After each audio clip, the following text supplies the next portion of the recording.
कृष्ण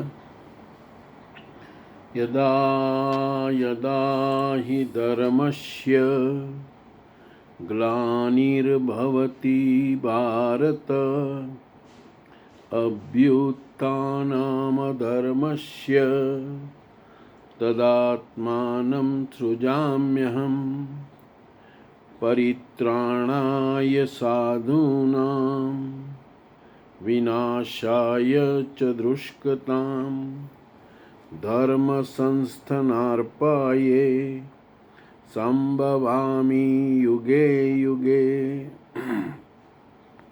वसुदेव वसुतं देवं कंसचाणूरमर्दनं देवकी परमानंदं कृष्णं वंदे जगद्गुरुं।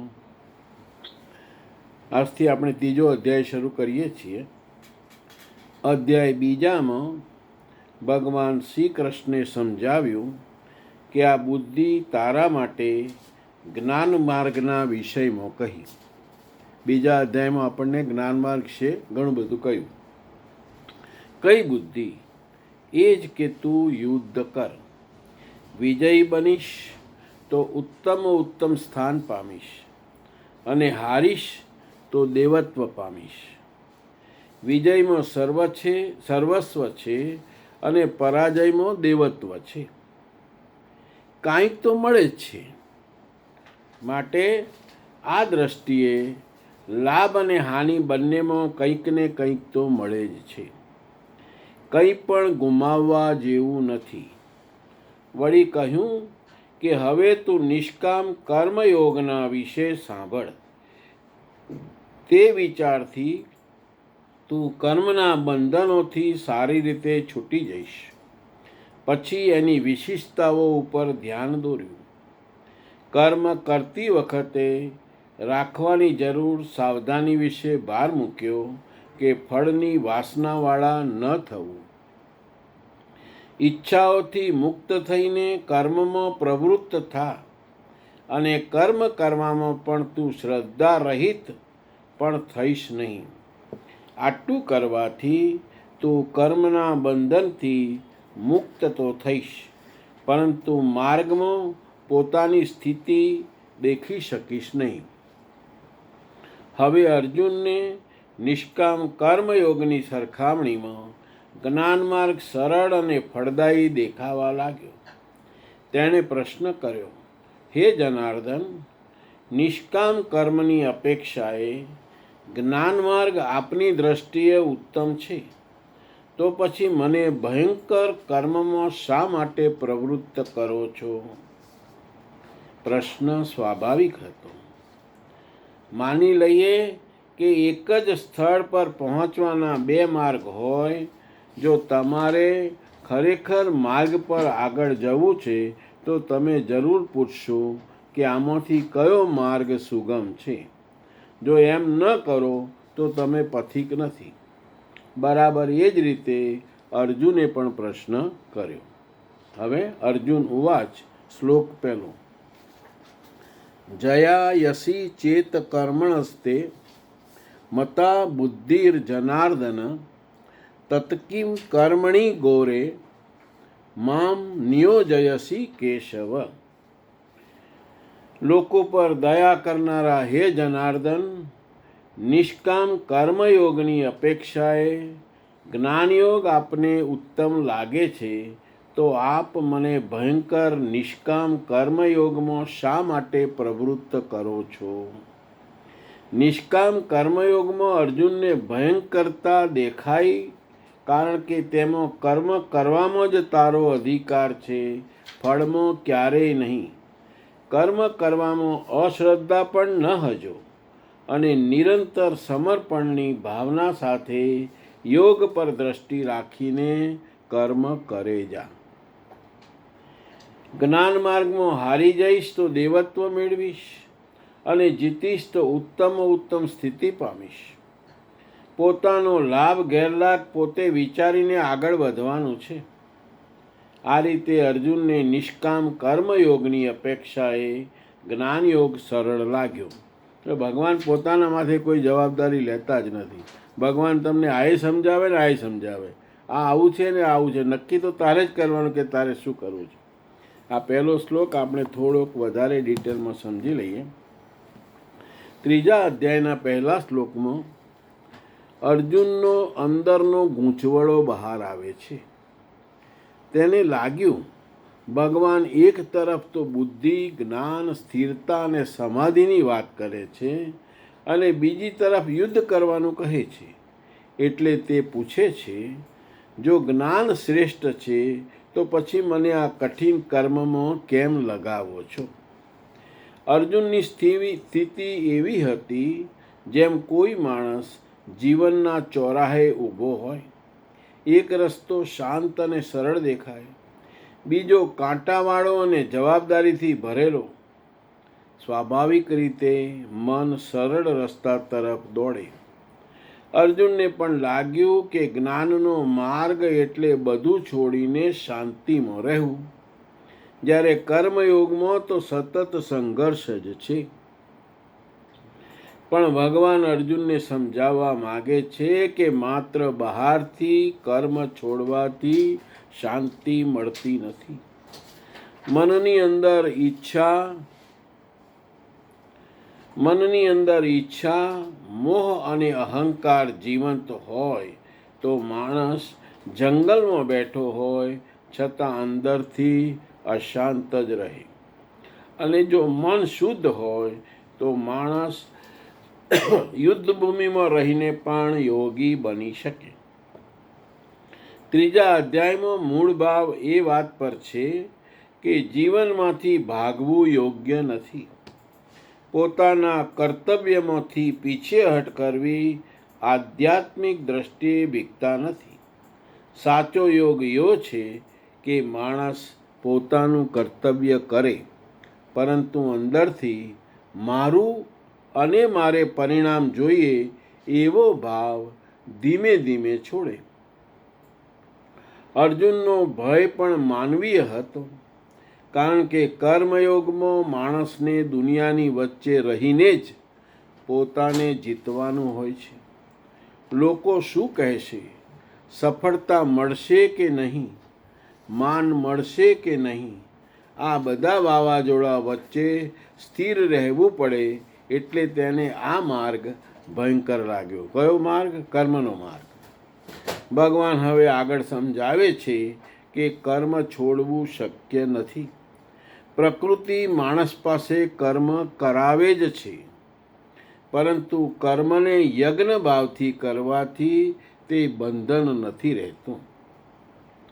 અહીંથી ગીતાના પ્રવાહ અંદરની સાધનાને બહારના જીવન સાથે જોડે છે.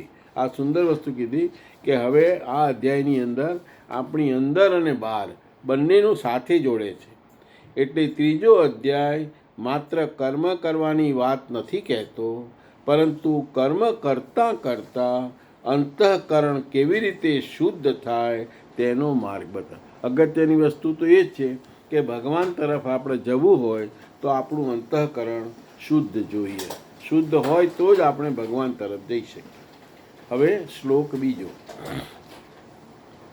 વ્યામી શ્રેણેવ વાક્યેન બુદ્ધિમ મોહ યસીવ મે તદેકમ વદ નિશ્ચિંત્ય યેન શ્રેયો હમાપ્રુયામ.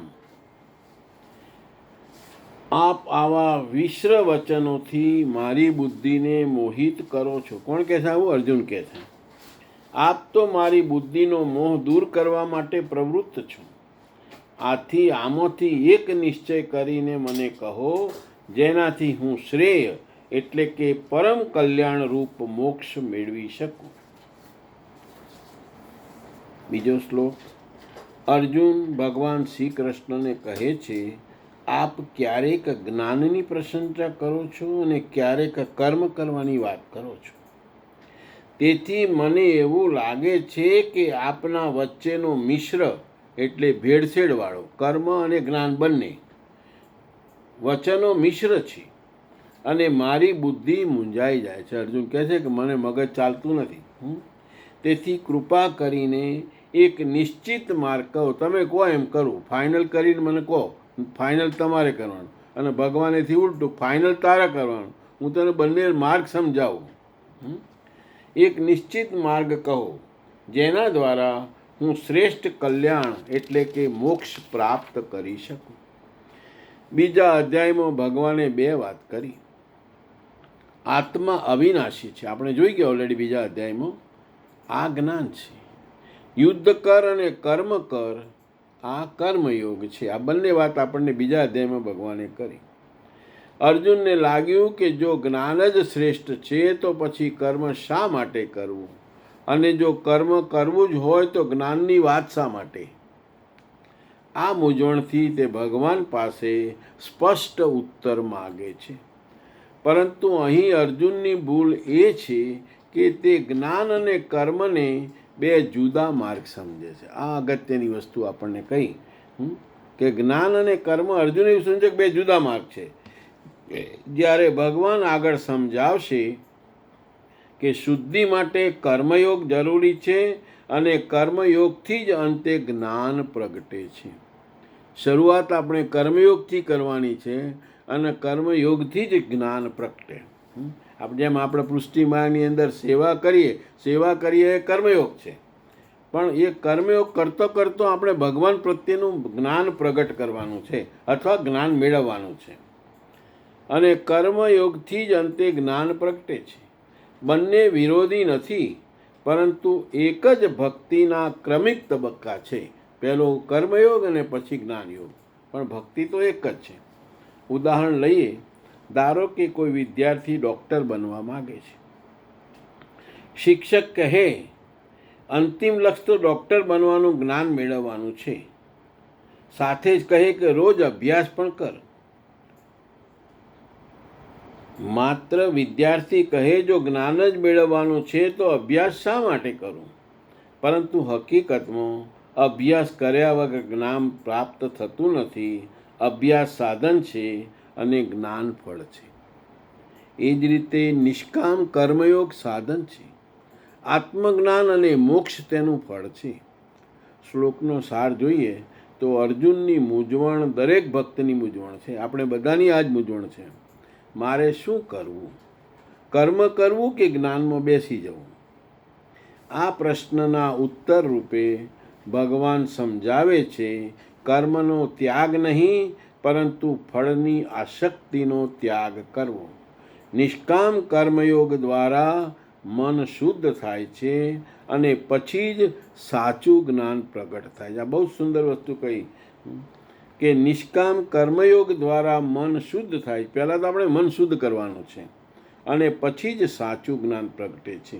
અને સાચું જ્ઞાન પ્રગટે તો આપણે ભગવાન સુધી પહોંચી શકીએ.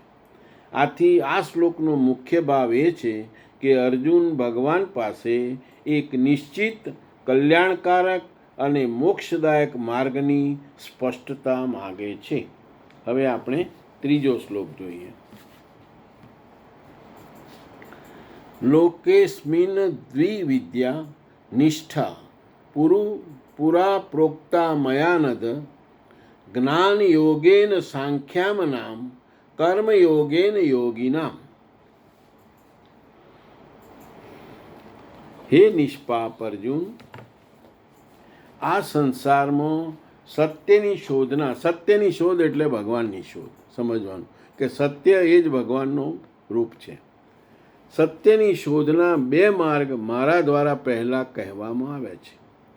પહેલાંનો અર્થ ક્યારેક સત્યયુગ અથવા ત્રેતાયુગ એવો નથી, પરંતુ હમણાં જ જેને બીજા અધ્યાયમાં કહ્યો છે, જ્ઞાનીઓ માટે જ્ઞાન માર્ગ અને યોગ્યો માટે નિષ્કામ કર્મ માર્ગ બતાવ્યો છે. બંને માર્ગ અનુસાર કર્મ તો કરવું જ પડશે. કર્મ અનિવાર્ય છે. આને જરાક વધારે ડિટેલમાં સમજી લઈએ. 3જો શ્લોક ભગવાનનું વાત છે, એટલે અહીંથી ભગવાન અર્જુને જે પહેલા 2 શ્લોકમાં પ્રશ્ન કર્યા એના જવાબ હવે ભગવાન આપે છે એક શ્લોકની અંદર. શ્રી ભગવાન વાચ. ભગવાન શ્રી કૃષ્ણ કહે છે, હે નિષ્પાપ અર્જુન, આ માનવ જીવનમાં મેં પહેલેથી 2 પ્રકારની નિષ્ઠા કહી છે. જ્ઞાન પ્રવૃત્તિ ધરાવનાર માટે જ્ઞાનયોગ અને ભક્તિ કરતા ભક્તો માટે નિષ્કામ કર્મયોગ. આપણે બધા ભક્તિવાળા માણસ છીએ, એટલે આપણે માટે નિષ્કામ કર્મયોગ જ અગત્યની વસ્તુ છે. અર્જુનને લાગતું હતું કે જ્ઞાનયોગ અને કર્મયોગ બે અલગ રસ્તા છે. ભગવાન અહીં સમજાવે છે કે બંનેનો હેતુ એક જ છે, પરમાત્માની પ્રાપ્તિ, ભગવાન મેળવવા. અહીં પહેલાંનો અર્થ સતયુગ, ત્રેતાયુગ કે દ્વાપરયુગ નથી. તેનો અર્થ છે આ જ ઉપદેશમાં અગાઉ બીજા અધ્યાયમાં મેં બે નિષ્ઠાઓનું વર્ણન કર્યું છે. ભગવાન કહે છે, જેનું મન ઘણું શુદ્ધ અને સ્થિર થઈ ગયું છે તે જ્ઞાનયોગ દ્વારા આગળ વધે. બહુ સરસ વસ્તુ સમજાય કે જ્ઞાનયોગમાં કોણ આગળ જાય? તો જેનું મન ઘણું શુદ્ધ અને સ્થિર થયું. મનને શુદ્ધ થવું અને સ્થિર થવું આ બંને બહુ ભારે પ્રશ્નો છે. એટલે આપણા જેવા માટે આ મુશ્કેલ છે. જેનું મન ઘણું શુદ્ધ અને સ્થિર થઈ ગયું છે તે જ્ઞાનયોગ દ્વારા આગળ વધે છે. અને બીજું જે હજુ ભક્તિના માર્ગે છે, મનને શુદ્ધ કરી રહ્યો છે, તેને માટે નિષ્કામ કર્મયોગ છે. પરંતુ બંનેમાં કર્મનો ત્યાગ નથી. કર્મયોગમાં એ કર્મનો ત્યાગ નથી અને જ્ઞાનયોગમાં પણ કર્મનો ત્યાગ નથી. કર્મ તો અનિવાર્ય છે. જ્યાં સુધી શરીર છે ત્યાં સુધી કર્મ તો થશે જ. શ્વાસ લેવો એ પણ કર્મ છે. વિચાર કરવો, મન દોડતું હોય તો એ પણ કર્મ છે. બોલવું તે પણ કર્મ છે. ભક્તિ કરવી તે પણ કર્મ છે. તેથી કર્મ છોડીને કોઈ આગળ વધી શકતું નથી. એટલે ભગવાન તરફ આપણે જવું હોય, આગળ વધવાનો અર્થ એક જ છે કે ભગવાન તરફ આપણે આગળ વધવાનું. તો કર્મ છોડીને કોઈ આગળ વધી શકતું નથી. ફરક માત્ર એટલો છે કે અજ્ઞાની વ્યક્તિ સ્વાર્થ માટે કર્મ કરે છે. જો તમારામાં જ્ઞાન હોય ને તમને સમજણ હોય તો તમે નિષ્કામ ભાવથી કર્મ કરશો. પણ જે અજ્ઞાની છે, જેને વ્યવહારમાં જીવવું છે, સંસારમાં જીવવું છે, એ લોભ, લાભ બધું જોઈને કામ કરશે. અજ્ઞાની વ્યક્તિ સ્વાર્થ માટે કર્મ કરે છે. યોગી ભગવાન માટે કર્મ કરે. યોગી એટલે ભક્ત. ભક્ત હંમેશા ભગવાન માટે કર્મ કરે. જ્ઞાનીમાં કર્મ થતું રહે છે પણ તે પોતાને કરતા માનતો નથી. જે જ્ઞાનના રસ્તે છે એ પણ કર્મ તો કરે જ છે પણ એ પોતાને કરતા નથી માનતો. એક ઉદાહરણ લઈએ. એક અરીસો ધૂળથી ભરેલો હોય તો તેમાં ચહેરો દેખાતો નથી. ધૂળ સાફ કરવાની પ્રક્રિયા એ કર્મયોગ છે. પછી તમે ધૂળ સાફ કરો તો તમારો ચહેરો દેખાય. જે ધૂળ સાફ કરી એ કર્મયોગ છે. કર્મ કર્યું તમે. અને અરીસામાં પોતાનું સ્વરૂપ દેખાય તે જ્ઞાન છે. તમને તમારું સ્વરૂપ દેખાય એટલે જ્ઞાન થાય. અને અરીસામાં પોતાનું સ્વરૂપ દેખાય તે જ્ઞાન છે. એટલે કર્મ અને જ્ઞાન બંને જોડે જ છે. જો સફાઈ ન કરીએ તો પ્રતિબિંબ કેવી રીતે દેખાય? એટલે કર્મ તો કરવું જ પડે. કર્મ ના કરો તો જ્ઞાન આવે જ નહીં. જો સફાઈ ન કરીએ તો પ્રતિબિંબ કેવી રીતે દેખાય? એટલે કર્મયોગ જ્ઞાન સુધી પહોંચાડે છે. તમે કર્મયોગ કરો તો જ્ઞાન સુધી તમે પહોંચો. તમે ભક્તિ કરો, સેવા કરો તો તમે ભગવાન સુધી પહોંચો. ભગવાન એટલે જ્ઞાન સુધી પહોંચો. શ્લોકનો સાર. જ્ઞાનયોગ અને કર્મયોગનો અંતિમ લક્ષ્ય એક જ છે, ભગવાનની પ્રાપ્તિ. બંને વિરોધી નથી પરંતુ સાધનાના જુદા તબક્કા છે. ત્રીજું, કર્મનો ત્યાગ કરીને કોઈ સિદ્ધિ મળતી નથી. અને ચોથું, નિષ્કામ કર્મથી મન શુદ્ધ થાય છે. તમે કર્મ જેટલું નિષ્કામ કરો એટલું તમારું મન ધીરે ધીરે શુદ્ધ થતું જશે. તેથી દરેક ભક્તે કોઈને કોઈ રૂપે કર્મ તો કરવું જ પડે. એનો સારાંશ જોઈએ તો કર્મયોગ માર્ગ છે, જ્ઞાનયોગ મંજિલની નજીકની સ્થિતિ છે. પાછો જ્ઞાનયોગ ખરો પણ જ્ઞાનયોગથી જવાનું તો ભગવાન સુધી છે. એટલે મંજિલ તો ભગવાન છે, મંજિલ આપણું જ્ઞાનયોગ નથી. એટલે જ્ઞાનયોગ એ મંજિલની નજીકની સ્થિતિ છે. કર્મથી જ્ઞાન પ્રાપ્ત થાય છે અને જ્ઞાનથી પરમ કલ્યાણ. હવે આપણે ચોથો શ્લોક લઈએ. ન કર્મણા મના રક્તાંત નૈ કર્મિયમ પુરુષો શ્રુતે ન ચ સન્ય સનાદેવ સિદ્ધિમ સમધિગત ગચ્છતિ. હે અર્જુન, ન તો મનુષ્ય કર્મનો આરંભ ન કરીને નિષ્કામની અંતિમ સ્થિતિને પ્રાપ્ત કરી શકે છે. એટલે આપણે છે ને આ દરેક શ્લોકમાં પહેલાં એનો અર્થ સમજી લઈએ છીએ અને પછી એને ઊંડાણમાં જઈએ છીએ. બે રીતે કરીએ છીએ. ન તો મનુષ્ય કર્મનો આરંભ ન કરીને નિષ્કર્મની અંતિમ સ્થિતિને પ્રાપ્ત કરી શકે છે અને ન તો આરંભ કરેલી ક્રિયાનો ત્યાગ કરવા માત્રથી ભગવાનની પ્રાપ્તિ રૂપે પરમ સિદ્ધિને પ્રાપ્ત કરી શકે. હવે તને જ્ઞાન માર્ગ યોગ્ય લાગે કે નિષ્કામ કર્મનો માર્ગ યોગ્ય લાગે, પરંતુ બંનેમાં કર્મ તો કરવું જ પડશે. મોટે ભાગે લોકો અહીં ભગવત પથનો ટૂંકો માર્ગ અને બચાવ શોધવા લાગે છે. કર્મનો આરંભ જ ન કરવો, થઈ ગયા નિષ્કર્મી.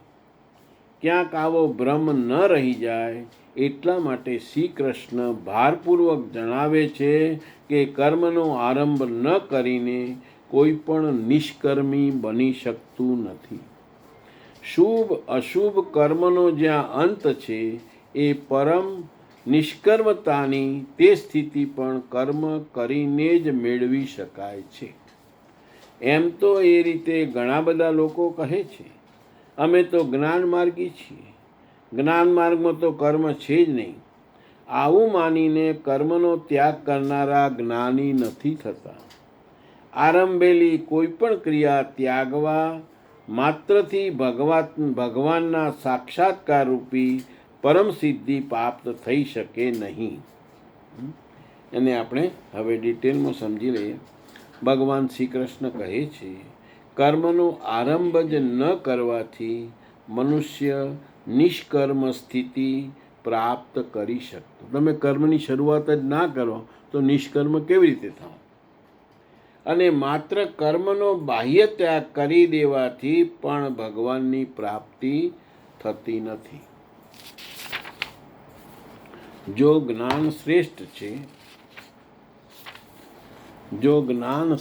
છે તો કર્મ શા માટે કરવું?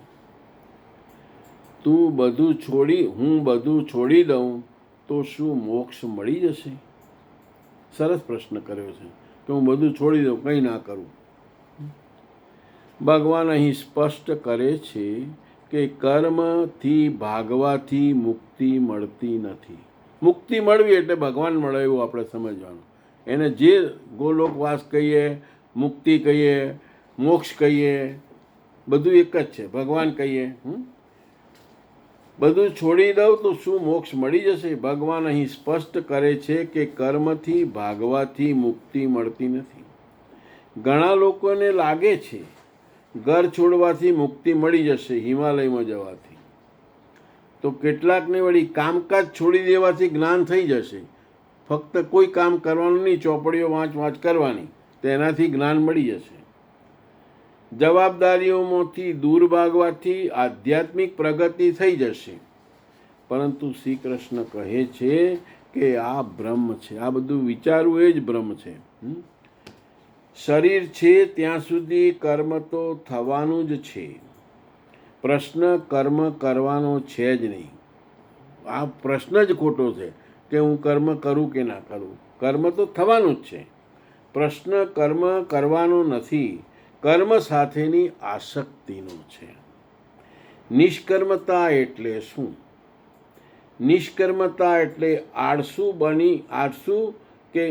બનીને બેસી રહેવું નહીં. નિષ્કર્મતા એટલે કર્મ ના કરવું તે. પણ કર્મ ના કરવું એનો અર્થ બહુ સ્પષ્ટપણે આપણે સમજવું પડે કે નિષ્કર્મતા એટલે આળસુ બનીને બેસી રહેવું નહીં. નિષ્કર્મતા એટલે એવી સ્થિતિ જ્યાં કર્મ થાય પરંતુ કર્મના બંધન ન રહે. અને મોટા ભાગના આપણા બધા માણસો કર્મના બંધનથી જ જીવે છે. આપણે કહીએ છીએ ને કે માણસ નસીબ લઈને જન્મ્યો, આગલા જન્મોના કર્મોના નસીબ લઈને જન્મ્યો. એટલે કર્મ એ બંધન છે. એટલે આપણે કર્મના બંધનમાંથી છૂટવાનું છે, કર્મથી છૂટવાનું નથી. પરંતુ કર્મનું બંધન ન રહે.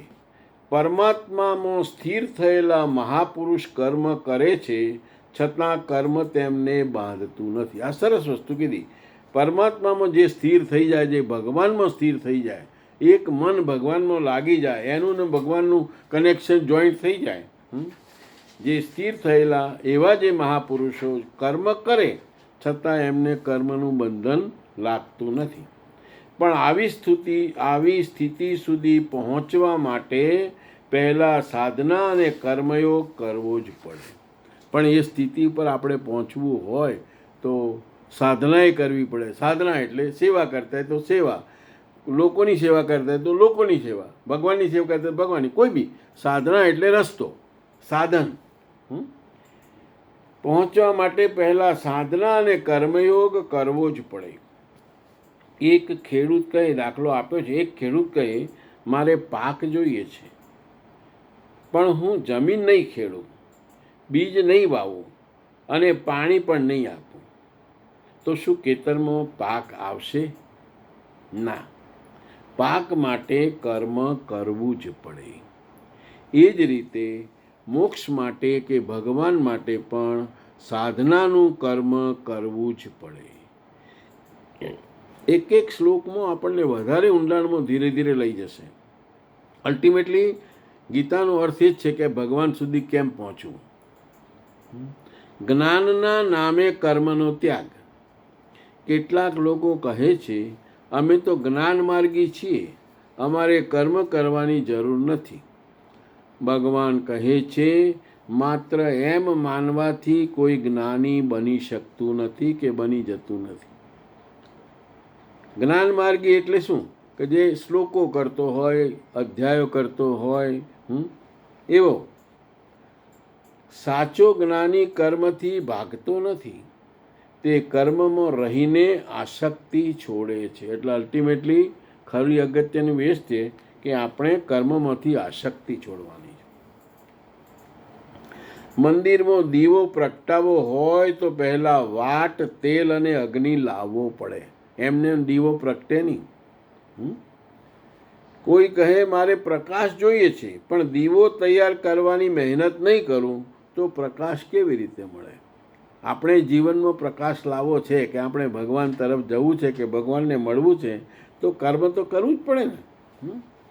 તે જ રીતે પરમાત્માનો પ્રકાશ મેળવવા માટે કર્મયોગની તૈયારી જરૂરી છે. કર્મયોગ વગર પરમાત્મા સુધી પહોંચાય નહીં. શ્લોકનો સાર એવો છે, કર્મનો આરંભ ન કરવાથી નિષ્કર્મતા મળતી નથી. માત્ર બાહ્ય ત્યાગથી ભગવાનની પ્રાપ્તિ થતી નથી. જ્ઞાનના નામે કર્મ છોડવું એ બ્રહ્મ છે. આ બધા પોઈન્ટ છે આ શ્લોકના. નિષ્કર્મ કર્મયોગ દ્વારા મન શુદ્ધ થાય છે. મન શુદ્ધ ક્યારે થાય? જ્યારે આપણે નિષ્કામ કર્મયોગ કરીએ. મન શુદ્ધ થયા પછી જ જ્ઞાન પ્રગટે છે. જ્યાં સુધી મન તમારું શુદ્ધ ના હોય તો જ્ઞાન આવે જ નહીં. અને જ્ઞાન ના આવે તો ભગવાનને સમજવાની તો ક્યાં વાત રહી? ભગવાનને સમજવા જ એ જ જ્ઞાન. ભગવાને ગીતામાં સ્પષ્ટ કહ્યું છે કે મને સમજવો કે મને જાણવો એ જ્ઞાન, બાકી બધું વિજ્ઞાન. મન શુદ્ધ થયા પછી જ જ્ઞાન પ્રગટે છે. તેથી મોક્ષ સુધી પહોંચવાનો માર્ગ કર્મમાંથી પસાર થાય છે, કર્મથી ભાગવાથી નહીં. હવે શ્લોક 5મો છે એ આપણે શુક્રવારે લઈશું.